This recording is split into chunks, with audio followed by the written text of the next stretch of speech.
Hello friends, तो चलिए आज हम लोग जैव प्रक्रम का लेक्चर नंबर 2 स्टार्ट करते हैं। तो सबसे पहले कुछ रिकॉल करते हैं कि हम लोग फर्स्ट लेक्चर में क्या पढ़े थे, क्या पढ़ाई किए थे हम लोग। तो फर्स्ट लेक्चर में पढ़ाई किए थे कि जैव प्रक्रम किसे कहते हैं। तो जैव प्रक्रम के लिए कितने सम्मिलित थे, टोटल 5 चरण आते थे, जिसमें से पहला था पोषण, फिर आता था पाचन, उसके बाद याद करिए पाचन के बाद क्या होता था उससे श्वसन, श्वसन के बाद क्या होता था आपका वहन, और उसके बाद अंत में उत्सर्जन। तो ये सभी पांचों प्रक्रम कितने हो गए, 5, 1, 2, 3, 4, 5, ये सभी पांचों प्रक्रम यानी कि पोषण, पाचन, श्वसन, वहन और उत्सर्जन, ये पांचों प्रक्रम मिल करके शरीर को क्या करने का काम करते थे, मेंटेन करने का काम करते थे, शरीर को, हमारा बॉडी को मेंटेनेंस देते थे। यदि ये सभी पांचों प्रक्रम एक साथ मिल करके शरीर के लिए अनुरक्षण का कार्य करते थे तो उसे हम लोग क्या कहते थे, जैव प्रक्रम कहते थे। तो जैव प्रक्रम क्या था कि वे सभी प्रक्रम जो सम्मिलित रूप से जीवन के लिए अनुरक्षण का कार्य करती है उसे हम लोग जैव प्रक्रम कहते हैं। तो आज हम लोग पढ़ेंगे पोषण के बारे में। जैसे कि मैंने आप लोगों से कह रखा था कि पहले हम लोग पढ़ेंगे पोषण, पोषण क्या होता है, पोषण के कितने प्रकार होते हैं सो पढ़ेंगे। उसके बाद पाचन, फिर श्वसन, वहन और उत्सर्जन। तो आज हम लोग लेक्चर नंबर 2 में पोषण के बारे में पढ़ेंगे, अध्ययन करेंगे पोषण के बारे में, यानी कि न्यूट्रिएंट्स क्या होता है, मार्कर है। चलिए देखिए कि न्यूट्रिएंट्स किसे कहते हैं, न्यूट्रिशन क्या होता है, पोषण क्या होता है, समझिए। भोजन प्राप्त करने की जो प्रक्रिया होती है, भोजन प्राप्त करने की प्रक्रिया क्या कहलाती है बच्चा, पोषण कहलाती है, पोषण कहलाती है।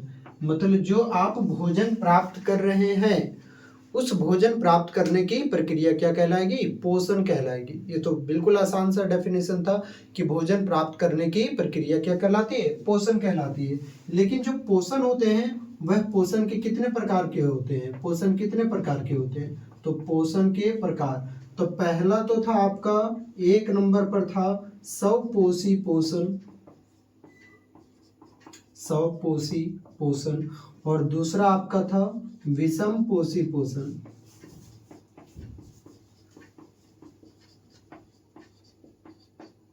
स्वपोषी पोषण, विषम पोषी पोषण। पोषण क्या होता है, भोजन प्राप्त करने की प्रक्रिया, भोजन के अंतर्ग्रहण की प्रक्रिया, उसे हम लोग क्या कहते हैं, पोषण कहते हैं। या तो हम लोग एक और डेफिनेशन इस तरह से भी दे सकते हैं कि वैसे जीव जो पोषक पदार्थों का उपयोग करते हैं, किसका उपयोग करते हैं, पोषक पदार्थों का उपयोग कर अपने वृद्धि विकास के लिए उपयोग करते हैं, तो उसे हम लोग भी क्या कहते हैं, पोषण। बट वो थोड़ा सा लॉन्ग डेफिनेशन हो जाता है, तो शॉर्ट में हम लोग लिखते हैं भोजन प्राप्त करने की प्रक्रिया, भोजन के अंतर्ग्रहण करने की प्रक्रिया क्या कहलाती है, पोषण। पोषण के कितने प्रकार के होते हैं, पोषण 2 प्रकार के, स्वपोषी पोषण और एक विषम पोषी पोषण। तो हम लोग पहले पढ़ेंगे कि स्वपोषी पोषण क्या होता है, विषम पोषी पोषण क्या होता है। तब तक आप इसका स्क्रीनशॉट ले सकते हैं, तो ले लीजिए, आगे हम लोग बढ़ेंगे। चलिए तो हम लोग देखते हैं कि पोषण, पोषण के कितने प्रकार मैंने बताया आप लोगों को, सर 2 प्रकार होता है। कौन कौन हो गया आपका, 1 नंबर पर स्वपोषी पोषण हो गया, स्वपोषी पोषण, और दूसरा नंबर पर आपका क्या हो गया बच्चा, विषम पोषी पोषण हो गया, विषम पोषी पोषण। देखिए 1 नंबर पर स्वपोषी पोषण और 2 नंबर पर आपका विषम पोषी पोषण। पोषण क्या होता है, भोजन प्राप्त करने की प्रक्रिया, भोजन प्राप्त करने की विधि क्या कहलाती है, पोषण कहलाती है। तो पोषण के 2 प्रकार के, स्वपोषी पोषण और विषम पोषी पोषण। अब क्या होता है, जो भोजन, कुछ जीव ऐसे होते हैं जो कि अपना भोजन स्वयं प्राप्त करते हैं, खुद से अपना भोजन बनाते हैं, उसे हम लोग क्या कहते हैं, जो अपना भोजन स्वयं बनाते हैं, स्वपोषी पोषण कहलाएगा, ठीक है, स्वपोषी जीव कहलाएंगे। वैसे जीव जो अपना भोजन स्वयं बनाएंगे उसे स्वपोषी जीव कहते हैं, लेकिन जिस प्रक्रिया के द्वारा बनाएंगे वह प्रक्रिया क्या कहलाएगी, स्वपोषी पोषण कहलाएगी। लेकिन कुछ जीव ऐसे भी होते हैं जो कि अपना भोजन स्वयं नहीं बनाते, जैसे कि हम मनुष्य हो गए, कुछ जीव जंतु भी हो गए, जो कुछ जंतु लोग, वो क्या करते हैं, अपना भोजन स्वयं नहीं बनाते हैं, वो क्या करते हैं, अपने भोजन के लिए दूसरे पर निर्भर रहते हैं, तो उन्हें हम लोग विषम पोषी जीव कहते हैं। तो यहाँ पर क्या लिखेंगे इसमें कि ये अपना भोजन, ये अपना भोजन क्या करते हैं, स्वयं बनाते हैं, खुद से बनाते हैं, स्वयं बनाते हैं। जबकि इसमें हम लोग क्या लिख सकते हैं, ये अपना भोजन जो है वो स्वयं नहीं बनाते, ये अपना भोजन स्वयं नहीं बनाते हैं, नहीं बनाते हैं।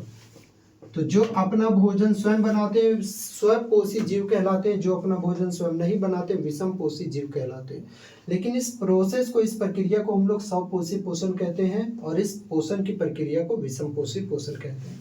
इसका एग्जाम्पल में अगर हम लोग लिखना चाहेंगे तो इसका एग्जाम्पल क्या हो जाएगा, जितने भी हरे पेड़ पौधे हैं, जितने भी हरे पेड़ पौधे हैं वो सब के सब इसमें किसमें आ जाएगा, आपका स्वपोषी जीव कहलाते हैं। ठीक है, और क्या हो जाएंगे, कुछ, सभी का मैं बात नहीं कर रहा हूँ, कुछ जीवाणु, कुछ रसायन संश्लेषी जीवाणु, कुछ जीवाणु ऐसे भी हैं जो कि अपना भोजन खुद बनाते हैं। तो यहाँ पर लिख देते हैं कुछ रसायन संश्लेषी जीवाणु, कुछ रसायन संश्लेषी जीवाणु, ये भी जो होते हैं जीवाणु यानी कि बैक्टीरिया, सारे तो बैक्टीरिया नहीं बट कुछ बैक्टीरिया ऐसे भी हैं जो कि अपना भोजन स्वयं बनाते हैं। और क्या हो गया बच्चा, तो नील हरित शैवाल, नील हरित शैवाल जिसको हम लोग कहते हैं blue green algae, blue green algae, ये सब अपना भोजन स्वयं बनाते हैं। ब्लू ग्रीन एल्गी क्या होता है, तो देखिएगा कुआं वगैरह तालाब वगैरह के बगल में आपके ग्रीन कलर का कुछ कजरी आ जाता है, बस उसे ही हम लोग क्या कहते हैं, ब्लू ग्रीन एल्गी कहते हैं, नील हरित शैवाल, या तो हम लोग इसको एक और भाषा में साइनोबैक्टीरिया भी कहते हैं। और विषम पोषी जीवाणु, विषम पोषी जीव क्या हो जाएंगे, तो इसका सबसे बड़ा उदाहरण आपका क्या हो जाएगा, मनुष्य हो जाएगा। ठीक है, बकरी वगैरह हो जाएगा, घोड़ा हो जाएगा, गाय वगैरह हो जाएगा, मतलब जितने भी जंतु हैं ये सब आपका विषम पोषी पोषण में होते हैं। अब देखिए डिफरेंस बन गया, स्वपोषी पोषण, स्वपोषी जीव किसे कहते हैं, तो सबसे पहले स्वपोषी जीव पढ़ते हैं। वैसे जीव जो अपना भोजन स्वयं बनाते हैं उसे स्वपोषी जीव कहते हैं। और इस पोषण की विधि को, इस पोषण की विधि को हम लोग क्या कहेंगे, स्वपोषी पोषण कहेंगे। इसका उदाहरण क्या हो जाएगा आपका, जितने भी हरे पेड़ पौधे हैं, और सारे जीवाणु तो नहीं लेकिन कुछ जीवाणु ऐसे हैं जो कि रसायनों का प्रयोग करके अपना भोजन वो स्वयं बना लेते हैं। अब एक मन में सवाल उठेगा, सर खाना तो अमूमन हम लोग देखते हैं कि हम लोग खुद बनाते हैं, हमारी जो माएँ होती है वो खुद बनाती है खाना, तब तो फिर आप बोल रहे हैं कि जो अपना भोजन स्वयं नहीं बनाते हैं, जबकि घर में हम लोग को देखते हैं हम लोग कि माँ वगैरह खुद बनाती खाना, ये तो फिर क्या हुआ सर। तो बात ऐसा है कि हम लोग जो भी खाना खाते हैं वो कहाँ से प्राप्त होता है, तो वो या तो हम लोग पेड़ पौधों के फल फूल वगैरह यही प्राप्त करते हैं। जैसे कि आप चावल ही खा रहे हैं तो चावल कैसे प्राप्त हुआ, धान से प्राप्त हुआ ना, तो वो पहले अपना भोजन बनाए तब जाके हम लोगों को उससे प्राप्त हुआ। तो हम लोग क्या हुए, अपने भोजन के लिए दूसरे पर निर्भर हुए, चावल के लिए धान पर निर्भर हुए, गेहूं आटा हम लोग, ठीक है, रोटी बना करके खाते हैं ना, तो वो किस पर निर्भर है, गेहूं के पौधा पर निर्भर है। यानी कि ये अपने भोजन के लिए स्वपोषी जीव होते हैं। क्या ये अपने भोजन के लिए दूसरे पर निर्भर रहते हैं क्या, बिल्कुल नहीं, ये अपना भोजन स्वयं बनाते हैं। तो ये अपने भोजन के लिए, अपने भोजन के लिए स्वयं पर निर्भर होते हैं, मतलब किसी दूसरे पर निर्भर नहीं होते हैं, निर्भर होते हैं। आत्मनिर्भर भारत, आत्मनिर्भर होते हैं ये, बिल्कुल, ये किसी और पर निर्भर नहीं होते हैं। जबकि विषम पोषी में हम लोग क्या लिखेंगे कि ये अपने भोजन के लिए, अपने भोजन के लिए, अपने भोजन के लिए किस पर निर्भर होते हैं बच्चा, तो दूसरे पर निर्भर होते हैं, अपने भोजन के लिए दूसरे पर निर्भर होते हैं। जैसे कि हम लोग हो गए, तो हम लोग क्या अपना भोजन स्वयं बनाते हैं क्या, नहीं, चावल दाल वगैरह कहाँ से मिलता है, हम लोगों को पेड़ पौधे से मिलता है। और भी क्या लिख सकते हैं, जैसे कि यहाँ पर समझिए, ये जितने भी स्वपोषी जीव होते हैं ये क्या कहलाते हैं, उत्पादक कहलाते हैं, उत्पादक कहलाते हैं। और ये जो होते हैं आपका, वो बच्चे क्या कहलाते हैं, ये उपभोक्ता, विषम पोषी वाले जीव जो होते हैं उपभोक्ता कहलाते हैं। अब सर उत्पादक क्या होता है, उपभोक्ता क्या होता है, जरा सा जान लेते हैं। जैसे कि देखिए फैक्ट्री वगैरह में क्या बनता है, कोई सामान बनता है तो कौन बना रहा है, फैक्ट्री बना रही है, ठीक है, फैक्ट्री में बन रहा है। तो जहां पर बन रहा है, जो चीज बना रहा है, जहां से बन रहा है, जो बना रहा है, वह क्या कहलाता है, उत्पादक। जो बना मेरा वो क्या बनेगा, उत्पाद। जैसे कि फॉर सपोज फैक्ट्री में कहीं पर आपका बिस्किट है, बिस्किट बन रहा है, मतलब बिस्किट का वो फैक्ट्री है, तो बन क्या रहा है आपका, बिस्किट बन रहा है, तो बिस्किट आपका क्या कहलाएगा, उत्पाद कहलाएगा। लेकिन बन कहाँ पर रहा है, फैक्ट्री में बन रहा है, तो फैक्ट्री क्या कहलाएगा, उत्पादक। मतलब जहां पर बन रहा है वह कहलाता उत्पादक, जो बन गया वह क्या कहलाएगा, उत्पाद। लेकिन उस बिस्किट को कौन खाए, हम लोग, तो जो खाता है उसे वो क्या कहलाएगा, उपभोक्ता। मतलब जहां बन रहा है उत्पादक, जो बनाया, जो बन गया, जो बन के तैयार हुआ, फैक्ट्री, फैक्ट्री उत्पादक हो गया। फैक्ट्री में क्या बना, बिस्किट, बिस्किट आपका क्या हो गया, उत्पाद हो गया। और उस बिस्किट को कौन खाया, हम लोग, तो हम लोग क्या हो गए, उपभोक्ता।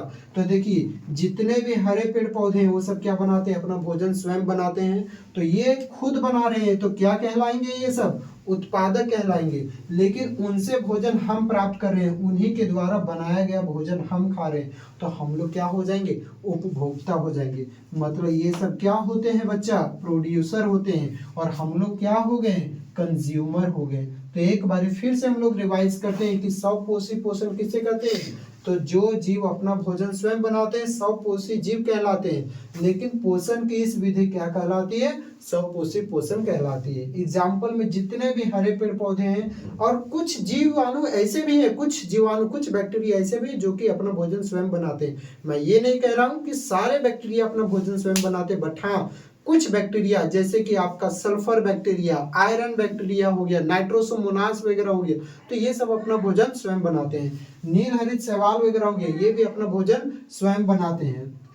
और ये क्या कहलाते हैं बच्चे, आपका उत्पादक कहलाते हैं। और विषम पोषी पोषण वाले जीवाणु जो होते हैं, जीव जो होते हैं, जीवाणु नहीं जीव जो होते हैं, वो आपका उपभोक्ता कहलाते हैं। आप इसे जल्दी से स्क्रीनशॉट ले लीजिए।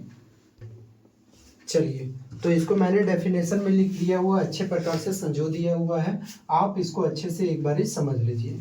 क्या है स्वपोषी पोषण, ऑटोट्रॉफिक न्यूट्रिशन। ये दो शब्दों से मिलकर के बना होता है बच्चा। एक होता है ऑटो, किससे मिलकर के बना है, सबसे पहले कौन सा शब्द है ये पता है, ग्रीक वर्ड है। ये कौन सा वर्ड है, ये याद रखिएगा, ग्रीक वर्ड है। कौन, autotrophic nutrition is a Greek word, जिसमें से दो शब्दों से मिलकर के बना होता है, एक ऑटो और एक होता है ट्रॉफ। ऑटो का मतलब होता है बच्चा सेल्फ, खुद, स्वयं, जो हम लोग कहते हैं सेल्फ मेड है, यानी खुद है ये। ट्रॉफ का मतलब हो गया आपका न्यूट्रिएशन हो गया, न्यूट्रिशन का मोड हो गया। तो जो अपना भोजन स्वयं बनाते हैं उसे हम लोग क्या कहते हैं, स्वपोषी जीव कहते हैं। मैंने यहाँ पर डेफिनेशन लिख दिया हुआ है कि वैसे जीव जो अपना भोजन स्वयं बनाते हैं स्वपोषी जीव कहलाते हैं। जो अपना भोजन स्वयं बनाते हैं स्वपोषी जीव कहलाते हैं। और पोषण की इस विधि को स्वपोषी पोषण कहते हैं। सेकेंड पॉइंट क्या हो जाएगा कि ये अपने भोजन के लिए किसी और जीव पर निर्भर नहीं रहते हैं, बल्कि अपना भोजन स्वयं बनाते हैं, तो फिर दूसरे पर निर्भर रहने का कोई बात ही नहीं होता है। थर्ड पॉइंट आपका क्या हो गया कि ये जीव क्या कहलाते हैं, उत्पादक कहलाते हैं, क्योंकि जो भोजन स्वयं बना रहे हैं वो क्या कहलाएंगे, उत्पादक। अब यहाँ पर इसका एग्जाम्पल क्या हो जाएगा, दुनिया में जितने भी हरे पेड़ पौधे हैं ये अपना भोजन स्वयं बनाते हैं। इसका देखिए, हरे पेड़ पौधे तो अपना भोजन स्वयं बनाते हैं, लेकिन उस प्रोसेस को हम लोग क्या कहते हैं, प्रकाश संश्लेषण कहते हैं। उस प्रक्रिया को हम लोग प्रकाश संश्लेषण प्रक्रिया कहते हैं। तो प्रकाश संश्लेषण की प्रक्रिया किस में होती है, सभी हरे पेड़ पौधे में होती है। तो अगला टॉपिक होगा बच्चा हमारे लिए प्रकाश संश्लेषण क्या होता है, प्रकाश संश्लेषण की प्रक्रिया क्या है। उसके बाद रसायन संश्लेषी जीवाणु अपना भोजन कैसे बनाते हैं, उसके बाद जाकर के हम लोगों का कि स्वपोषी पोषण जो है वो टॉपिक खत्म होगा। आप इसको जल्दी से स्क्रीनशॉट ले लीजिए। चलिए, तो अब हमारा जो टॉपिक है वो हम लोग पढ़ेंगे प्रकाश संश्लेषण, जो कि बहुत इंपॉर्टेंट है बच्चा। ये कई बार सवाल में पूछ लिया जाता है पेपर में कि प्रकाश संश्लेषण क्या होता है, प्रकाश संश्लेषण के दौरान कौन कौन सी घटना घटित होती है। तो सबसे पहले देखिए, प्रकाश संश्लेषण कौन से जीव करेंगे अपना भोजन, कौन स्वयं बनाते हैं, वैसे जीव जो अपना भोजन स्वयं बनाते हैं स्वपोषी जीव कहलाते हैं। और जो प्रकाश की उपस्थिति में अपना भोजन बनाते हैं वो क्या कहलाते हैं, प्रकाश संश्लेषी जीव कहलाते हैं। इसका एग्जाम्पल क्या हो जाएगा, दुनिया में जितने भी हरे पेड़ पौधे हैं उन सभी में प्रकाश संश्लेषण देखने को मिलता है। अब देखिए प्रकाश संश्लेषण में होता क्या है, तो ये क्या करेगा बच्चा, ये इधर हो गया, मान लेते हैं, सपोज करते हैं कि हमारा एटमॉस्फेयर हो गया। एटमॉस्फेयर मतलब यानी कि वायुमंडल हो गया। अब वायुमंडल में क्या होता है बच्चा, कार्बन डाइऑक्साइड तो गैस होता ही है, ऑक्सीजन गैस भी है। तो ये जो खाना कहाँ पर बनता है, सबसे पहले याद रखिएगा पादपों का जो किचन रूम होता है, पादपों का रसोई घर यानी कि किचन रूम किसे कहा जाता है? खाना कहाँ पर बनता है? तो याद रखिएगा कहाँ पर बनता है? पत्तियों में बनता है, यानी कि बोलेंगे पत्तों में। कहाँ पर बनता है? पत्तों में, लीफ में बनता है। उसके बाद पादपों का जो फेफड़ा होता है, लंग्स होता है, वो लंग्स भी कौन होता है आपका? यही होता है, पत्तों में ही होता है, पत्ता ही होता है आपका लंग्स। ये दो चीजें याद रखिएगा। तो खाना कहाँ पर बन रहा है आपका? पत्तों में। एक पत्ता छाप दिया मैंने, यहां से क्या करेगा ये? ऑक्सीजन भी गैस है, कार्बन डाइऑक्साइड, तो एटमोस्फेयर से पत्ता क्या लेगा, क्या खींचेगा? यहां से आपका कार्बन डाइऑक्साइड खींचेगा। अब पत्ते जो होते हैं हरे होते हैं, क्यों हरे होते हैं? क्योंकि हरे पत्तों में एक ग्रीन कलर का, हरे रंग का वर्णक पाया जाता है, और उस वर्णक का नाम क्या होता है बच्चा? क्लोरोफिल होता है। पत्तों में हरे रंग का वर्णक पाया जाता है और इसका नाम क्या है? क्लोरोफिल। अब यहाँ पर जो आपका क्लोरोफिल है, वो क्लोरोफिल क्या करेगा? ये जो हो गया आपका सन हो गया, सूर्य हो गया, तो क्लोरोफिल क्या करेगा? जो भी सूर्य का प्रकाश है ना, उसको एक जगह पर इकट्ठा करने का, एकत्रित करने का काम करेगा। मतलब पत्तियां क्या की? वायुमंडल से क्या करी है? ये कार्बन डाइऑक्साइड को एब्जॉर्ब की, कार्बन डाइऑक्साइड गैस को खींची। अब रूट की मदद से, यहाँ पर तो नीचे में क्या होता है आपका? जमीन के अंदर में पानी होता है, तो रूट की मदद से बच्चा क्या लेगी? ये रूट की मदद से यहाँ पर आपका H2O, ये जल खींचेगी, जल। तो मतलब हरे जो पेड़ पौधे होते हैं वो क्या करते हैं? वायुमंडल से कौन सा गैस को खींचते हैं? कार्बन डाइऑक्साइड को खींचते हैं। जड़ों से आपका क्या खींचते हैं? जल खींचते हैं। उसके बाद यहाँ पर कहानी शुरू होता है कि क्लोरोफिल का क्या काम होता है। तो क्लोरोफिल क्या होता है? तो बोलेंगे, कोई अगर आपसे सवाल किया क्लोरोफिल क्या होता है, तो बोलेंगे कि पत्तों में हरे रंग का एक वर्णक पाया जाता है, a green colour pigment is found in leaves is called chlorophyll. पत्तों में हरे रंग का वर्णक पाया जाता है, उसे हम लोग क्या कहते हैं? क्लोरोफिल। ये मेन काम है क्लोरोफिल का, और नहीं। क्लोरोफिल क्या करेगा? जो भी सूर्य का प्रकाश है ना, उस सूर्य के प्रकाश को एब्जॉर्ब करेगा, इकट्ठा करेगा। किसको एब्जॉर्ब करेगा ये बच्चा? सूर्य का प्रकाश। अब यहाँ पर क्या होगा? जब सूर्य का प्रकाश एक जगह पर इकट्ठा होगा ना, तो ये सूर्य का प्रकाश क्या करेगा? इसके ऊपर अटैक कर देगा, और यहाँ पर अटैक करने से ये सूर्य का प्रकाश क्या करता है? जो जल होता है इसको दो भागों में तोड़ देता है। कौन कौन सा? एक हाइड्रोजन गैस और एक ऑक्सीजन गैस। तो यहाँ पर पहला क्या काम हुआ? पहला काम हुआ कि क्लोरोफिल क्या किया है? सूर्य के प्रकाश को एकत्रित किया। दूसरा काम क्या हुआ? कि सूर्य के प्रकाश के द्वारा जल का विघटन हो गया, जल टूट गया। किसमें टूट गया? हाइड्रोजन गैस और ऑक्सीजन गैस में टूट गया। अब क्या होगा? जब यह हाइड्रोजन और ऑक्सीजन गैस में टूटता है, तो ये जो आपका हाइड्रोजन गैस है यहाँ पर कार्बन डाइऑक्साइड के पास चला जाता है। मतलब हाइड्रोजन जो है कार्बन डाइऑक्साइड में जुड़ जाता है, और क्या बनाता है आपका? C6H12O6। आपको मैंने पिछला ही लेक्चर में बताया था कि ये किसका सूत्र है। बच्चा जल्दी से सोच के बताइए कि क्या होता है C6H12O6, किसका रासायनिक सूत्र होता है?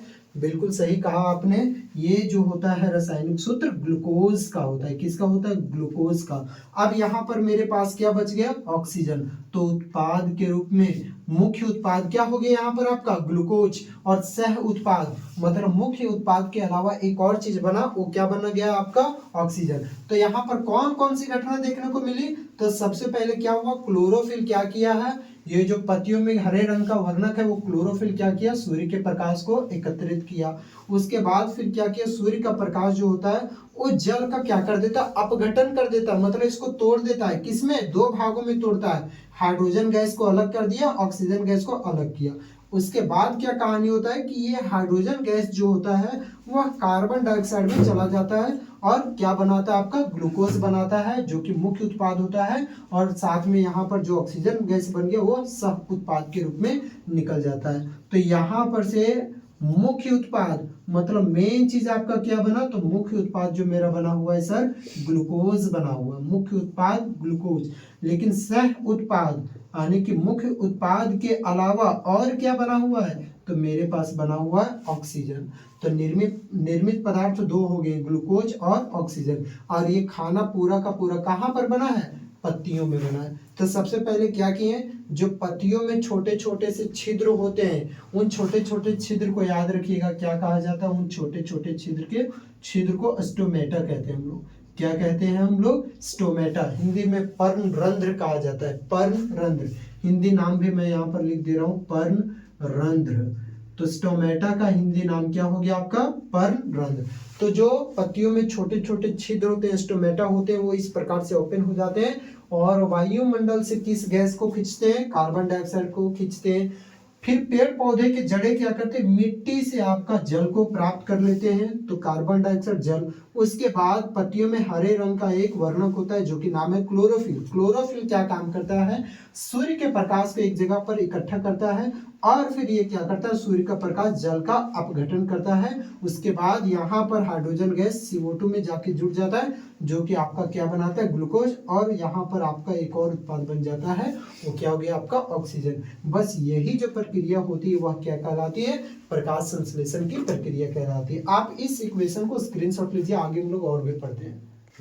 चलिए, तो देखिए मैंने यहाँ पर डेफिनेशन लिख दिया है। प्रकाश संश्लेषण का डेफिनेशन क्या हो गया कि जितने भी हरे पेड़ पौधे होते हैं, वायुमंडल से कार्बन डाइऑक्साइड, वायुमंडल से कौन सा गैस को खींचते हैं, वायुमंडल से कार्बन डाइऑक्साइड, मिट्टी से जल एवं खनिज लवण, जो मिट्टी से होते हैं वो क्या खींचते हैं, जल और खनिज लवण, तथा क्लोरोफिल की उपस्थिति में सूर्य के प्रकाश द्वारा अपना भोजन स्वयं बनाते हैं। और वो भोजन किस रूप में बनता है आपका, याद रखिएगा, ग्लूकोज के रूप में वो बनता है। इस प्रक्रिया को प्रकाश संश्लेषण कहा जाता है।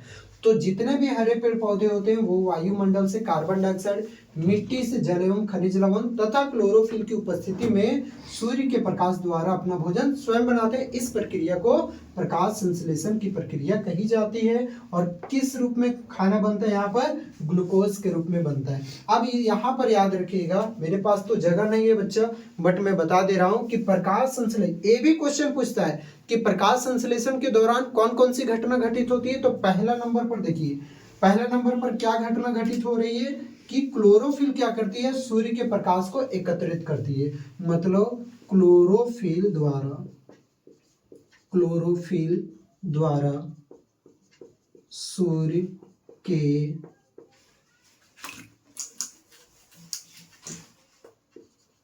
के प्रकाश का ग्रहण करना, मतलब सूर्य के प्रकाश को एकत्रित करती है। दूसरा, जब ये सूर्य का प्रकाश एक जगह पर पड़ने लगती है तो सूर्य का प्रकाश क्या करती है, जो भी जल रहता है उस जल का अपघटन करती है। तो सूर्य के प्रकाश के द्वारा जो जल के अणु होते हैं, जल के अणुओं का क्या होता है, जल के अणुओं का अपघटन हो जाता है। अपघटन मतलब ये जो जल के अणु होते हैं वो टूट जाते हैं। किसमें टूट जाते हैं, हाइड्रोजन में, हाइड्रोजन गैस में, और किस गैस में, ऑक्सीजन गैस में टूट जाते हैं। उसके बाद तीसरा में क्या होता है कि हाइड्रोजन गैस कहाँ पर चला जाता है, कार्बन डाइऑक्साइड में। अब याद करिए बच्चा, ऑक्सीजन का जुड़ना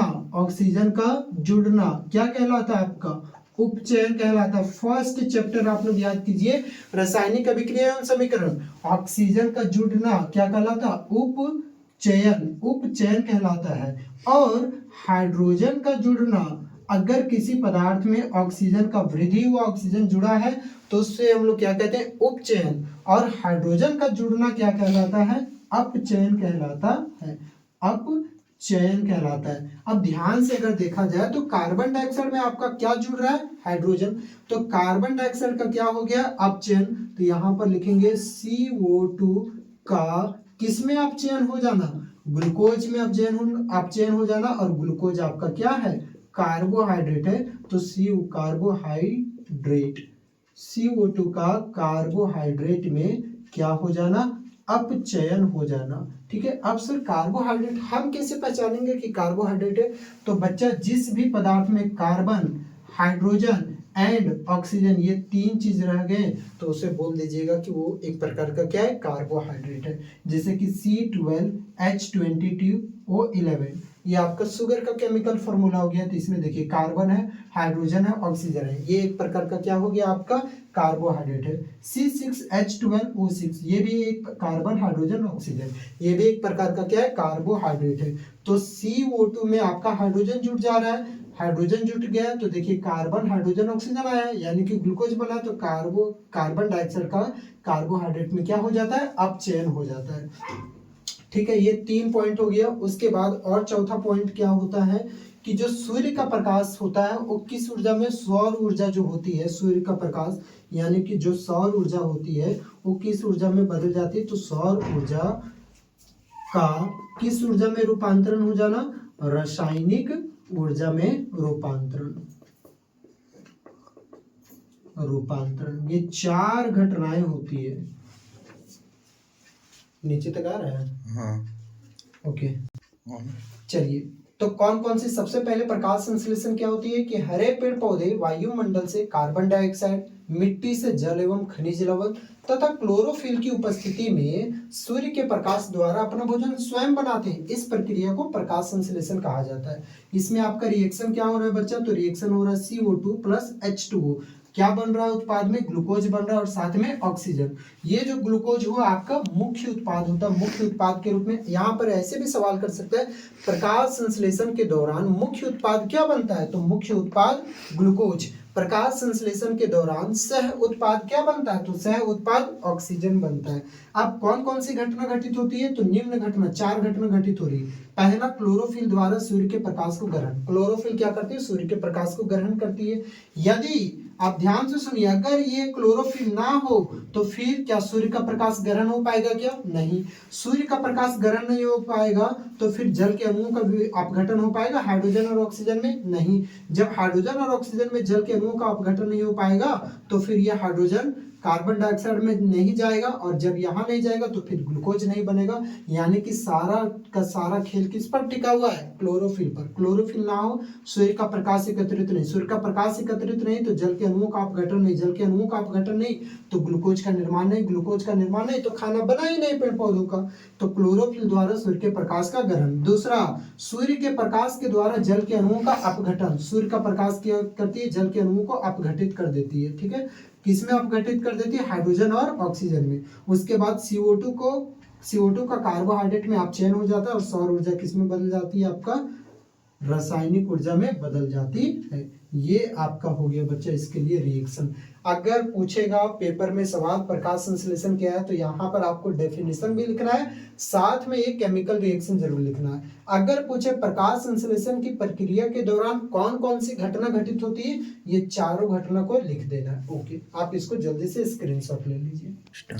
चलिए, अब हम लोग देखते हैं प्रकाश संश्लेषण तो पढ़ लिए कि हरे पेड़ पौधे अपना भोजन किस प्रक्रिया द्वारा बनाते हैं, उस प्रक्रिया का नाम है प्रकाश संश्लेषण। लेकिन अब पढ़ेंगे कि कुछ जीवाणु ऐसे, जैसे कि मैंने बताया था कि कुछ जीवाणु ऐसे भी होते हैं जो कि अपना भोजन स्वयं बनाते हैं, लेकिन ये इनको प्रकाश से कोई भी मतलब नहीं होता है, प्रकाश की ऊर्जा, सौर ऊर्जा से कोई भी मतलब नहीं होता है। ये अपना भोजन कुछ जो होते हैं रसायन, कुछ जो केमिकल कंपाउंड होते हैं उसकी सहायता से अपना भोजन बना लेते हैं। जैसे कि क्या करते हैं, ये भी क्या करेंगे, एटमॉस्फेयर से यानी कि वायुमंडल से कार्बन डाइऑक्साइड बनाएंगे। सबसे पहले इसका एग्जाम्पल मैं लिख देता हूँ। एग्जाम्पल आपका क्या हो जाएगा बच्चा, रसायन संश्लेषण जीवाणु क्या हो गए आपका, आयरन बैक्टीरिया हो गया, आयरन बैक्टीरिया, सल्फर बैक्टीरिया हो गया,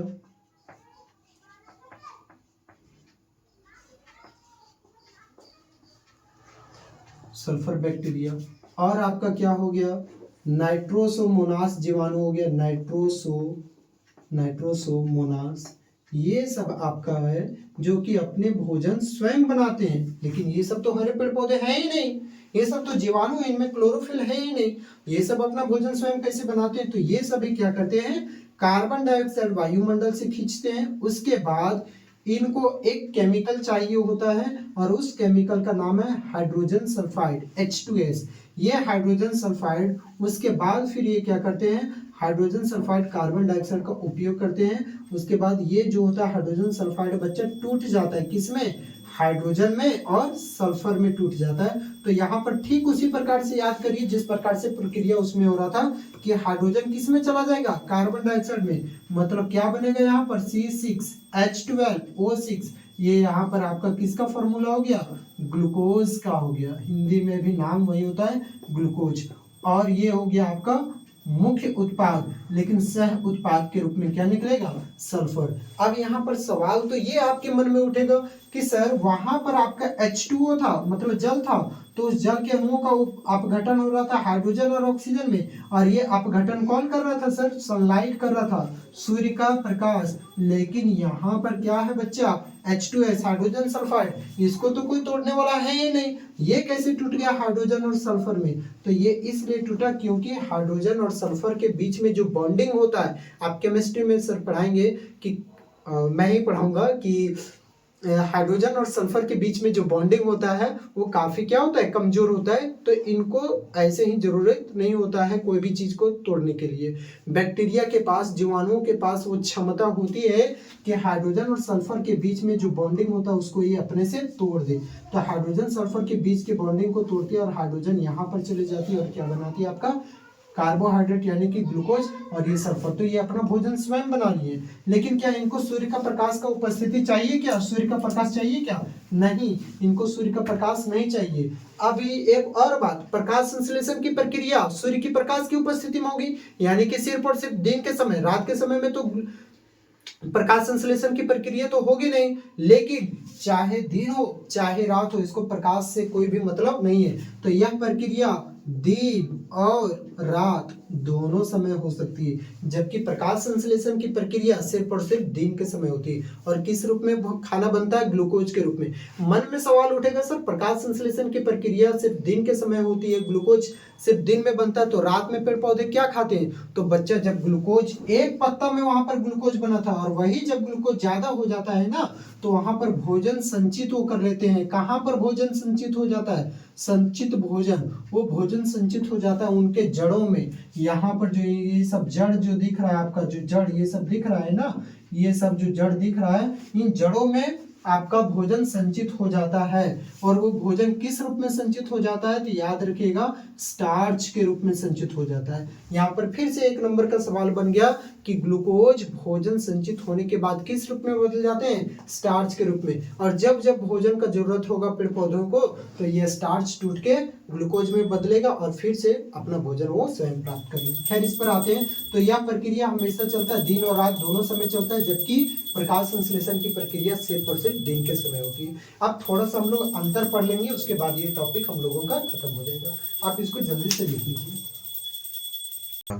चलिए, तो दोनों के बीच में हम लोग थोड़ा सा अंतर पढ़ लेते हैं कि प्रकाश संश्लेषण और रसायन संश्लेषण में क्या होता है। प्रकाश संश्लेषण में क्या है, सूर्य की प्रकाश की उपस्थिति होनी चाहिए। मतलब यह प्रकाश संश्लेषण की प्रक्रिया तभी होगी जब सूर्य का प्रकाश होगा। लेकिन इसमें क्या लिखेंगे, सूर्य की प्रकाश की अनुपस्थिति में होगी, अनुपस्थिति में, यानी कि इसको सूर्य के प्रकाश से कोई लेना देना नहीं है। दूसरा है कि क्लोरोफिल की सहायता होनी चाहिए। बिना क्लोरोफिल के, क्लोरोफिल नहीं रहेगा तो सूर्य के प्रकाश को एब्जॉर्ब ही नहीं करेगा, सूर्य का प्रकाश एब्जॉर्ब नहीं होगा तो जल का अपघटन ही नहीं हो पाएगा। लेकिन यहाँ पर तो कोई भी प्रकार का हमें क्लोरोफिल नहीं चाहिए। तो मतलब क्लोरोफिल से इसको कोई लेना देना है क्या, बिल्कुल नहीं। उसके बाद ये प्रक्रिया कब होती है, प्रकाश संश्लेषण की प्रक्रिया हमेशा दिन के समय में होती है। लेकिन ये जो प्रक्रिया होती है वो कब होगी, आपका चाहे दिन हो चाहे रात हो, भैया कोई लेना देना नहीं, दिन और रात दोनों समय में। उसके बाद इसमें उत्पाद क्या बनता है, उत्पाद ग्लूकोज बन रहा था और इसमें भी उत्पाद ग्लूकोज, तो ये तो अंतर नहीं हुआ। सह उत्पाद, सह उत्पाद इसमें क्या बन रहा था बच्चे, याद करिए, ऑक्सीजन बन रहा था, और इसमें सह उत्पाद आपका क्या बन रहा था, सह उत्पाद आपका बन रहा था सल्फर। जैसे कि देख लीजिए यहाँ पर अगर रिएक्शन लिखते हैं, CO2 था, H2O था, यहाँ पर आपका क्या हो गया, क्लोरोफिल, थोड़ा स्पीड में मैं लिख दे रहा हूँ, क्लोरोफिल, और ये आपका क्या हो गया, सनलाइट हो गया, C6H12O6 ग्लूकोज बना, और साथ में यहाँ पर ऑक्सीजन प्रोडक्ट के रूप में। और यहाँ पर भी CO2 H2O हुआ, H2O नहीं, ये तो यहाँ पर एक केमिकल चाहिए होता है, हाइड्रोजन सल्फाइड। तो ये क्या हो गया आपका C6H12O6 और यहाँ पर सह उत्पाद के रूप में क्या बना, सल्फर। या तो इस रिएक्शन को एक और तरीके से लिखा जा सकता है, बुक में देखे होंगे अगर आप लोग, एक और तरीके से लिखा गया होगा CO2 प्लस H2O, यहाँ पर वही रहेगा क्लोरोफिल रहेगा और आपका क्या रहेगा यहाँ पर सनलाइट रहेगा। तो किस रूप में बनेगा C6H12O6 प्लस O2 और साथ में यहाँ पर H2O भी बनता है। इधर भी ठीक उसी प्रकार से CO2 प्लस H2S, इधर हो गया C6H12O6 plus S plus H2O। अब देखिए केमिस्ट्री में मैं आपको बताया होगा मैंने आपको कि रिएक्शन बैलेंस करने के लिए आता है। यहाँ पर कार्बन के कितने हैं, 1 परमाणु और यहाँ पर कितने 6, तो यहाँ पर कितना डालना होगा हमें 6 इधर हो गया। हाइड्रोजन यहाँ पर कितना है 2, हाइड्रोजन यहाँ पर कितना 12, तो यहाँ पर मैं कितना डाल दूंगा 6 डाल दूंगा, 6 दूनी 12, ये 6 है। उसके बाद यहाँ पर ऑक्सीजन 6 और यहाँ पर 2 8, यहाँ पर ऑक्सीजन 6 दूनी 12 और 6 18, तो यहाँ पर 6 डाल देता हूँ, 6 दूनी 12 6 18। तो ये हो गया इसका केमिकल बैलेंस। यहाँ पर भी डाल दीजिए 6, यहाँ पर क्या हो जाएगा आपका 6 दूनी 12, यहाँ पर अगर मैं 12 डालता हूँ 12 दूना 24, यहाँ पर 6 दूनी 12 और 12 24, 6 दूनी 12 6 18। अब यही वाला क्या होता है ना बच्चा, ये 6H2O और 12H2O ये कट जाता है और आपका यहाँ पर सिर्फ और सिर्फ क्या बचता है 6H2O बचता है और ये 6H2O इधर कट जाता है। तो यही चीज को यहाँ पर लिखा गया है। फिर से देखिए ये 12H2O है और ये 6H2O, तो 6H2O 12H2O ये दोनों कट गया, तो यहाँ पर H2O का कितना मॉलिक्यूल बचा 6, तो यही या तो आप, तो यहाँ से ये तो चला गया तो सिर्फ 6O2 तो यही बचा, तो या तो आप ये लिखिए या तो ये लिखिए, दोनों समीकरण सही है। उसी तरह से यहाँ पर भी अगर बैलेंस करेंगे तो यहाँ पर 6 बैठाना होगा, यहाँ 6 बैठाना होगा, उसके बाद यहाँ पर सल्फर 6, यहाँ 6 बैठा दीजिए, यहाँ पर 12 बैठा दीजिए, यहाँ पर आपको कितना बैठाना होगा 6 और यहाँ पर भी आपको 6 बैठा दीजिए। ये कट जाएगा H2S होगा, यहाँ पर ये कट जाएगा और ये कट जाएगा, तो 6H2S ही बचेगा। तो ये लिखिए या तो ये लिखिए, दोनों तो सेम है। तो चलिए अब हम लोग नेक्स्ट वीडियो में मिलेंगे, ठीक है। तब तक आप इसको अच्छे से रिवाइज कर लीजिएगा, बहुत ही इंपॉर्टेंट सवाल है। अब हम लोग पढ़ेंगे विषम पोषित पोषण क्या होता है, जो कि लेक्चर नंबर 3 होगा हमारा। Thank you.